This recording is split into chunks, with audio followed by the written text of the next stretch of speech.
Turabasuhuje mwese mukurikira ibiganiro byacu. Uyu ni wa mwanya mwiza tubagezaho amakuru avugwa mu Rwanda ndetse no hirya no hino ku isi.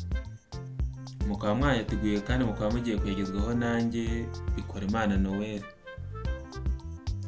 Igihugu cya Leta Zunze Ubumwe za Amerika, igihugu cy'igihangange ku isi, haba muri politike, mu bukungu ndetse na diplomasi. Ntiwabura no kuvuga ko gifite igisirikare gikomeye. Gikunze kumvikana gitabara ibindi bihugu mu gihe byatewe n'imitwe yitwaje intwaro cyangwa se iterabwoba. Gikunze guhangana cyane n'imitwe y'iterabwoba. Wari uzi ko se mu myaka 10 iki gihugu kizaba gifite amadeni arenga miliyari 50. Aya miliyari 50 rero ni amafaranga mu madolari. Ni umubare watangajwe n'ibiro bishinzwe ingengo y'imari mu nteko ishinga amategeko ya Leta Zunze Ubumwe za Amerika.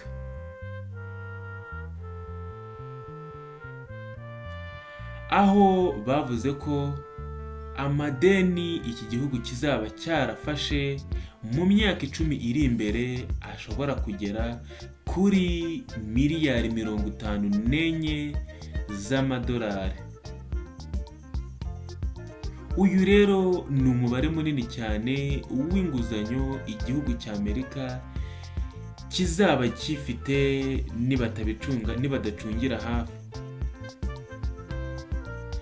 Wakwibaza ngo umubare munini w'inguzanyo Leta Zunze Ubumwe za Amerika ifata iyakoresha mu biki cyangwa se bayakoresheje mu biki? Iki gihugu rero cyayakoresheje mu ntambara ibera muri Ukraine no muri Israel.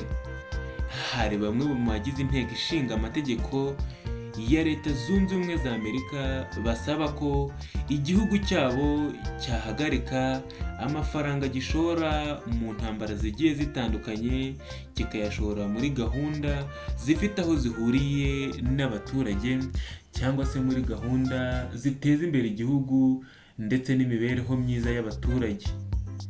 Gusa nibyo bakomeza kuganira mu nteko ishinga amategeko, bamwe bakabyemeza abandi bakabihakana. Ngibyo rero iby'igihugu cy'igihangange cya Leta Zunze Ubumwe za Amerika, bamwe bari bazi ko kitajya gifata amadeni.